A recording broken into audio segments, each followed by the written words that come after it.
Then, lastly, everyone needs to know what's happening in Nepal right now. At least 13 people have died today after huge Gen Z-led protests broke out against government corruption and the government's decision to ban social media. At one point, after the protests turned violent, police used tear gas, water cannons, and rubber bullets against a large group, mostly in their teens and 20s, who broke through police barriers and stormed the parliament building. I mean, the situation escalated to the point where a curfew was imposed and the army was deployed. But you see, the reason they're so angry is that the government on Thursday decided to ban 26 social media apps, claiming that users have been spreading hate speech, fake news, and committing crimes online. So, in response to this, they announced that all social media companies must register with the government, and if they don't, their access will be blocked to Nepal's 30 million citizens, 90% of which use social media. However, only 5 social media companies actually registered, including TikTok. But the majority, freaking 26 others like Instagram, YouTube, Facebook, WhatsApp, Reddit, etc., all refused. Partly because if they did, registering with the government would require them to remove prohibited content within 24 hours of the complaint. They would have to develop algorithms to prevent illegal content publication. They would need to monitor for hate speech, misinformation, and harmful content, and comply with the content removal orders from the government. But since the majority of these companies didn't register, the social media blackout over the weekend alone has caused chaos. I mean, many companies rely on social media to make money. Many use it to communicate with family and friends who live and work abroad. Many people use it for information and news. And then, of course, it goes without mentioning the biggest issue, freedom of speech. Many allege that this is an attempt to silence people's voices and their criticisms of government corruption. In fact, there is a series of draft bills currently being debated in Parliament that could mean that people in Nepal are either fined or even jailed for content that is deemed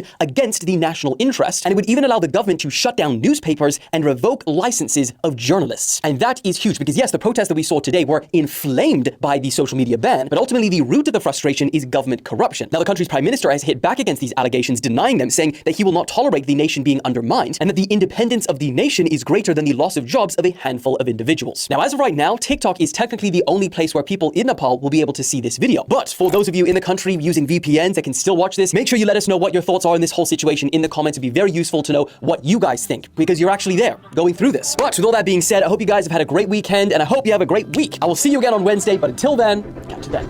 Woo!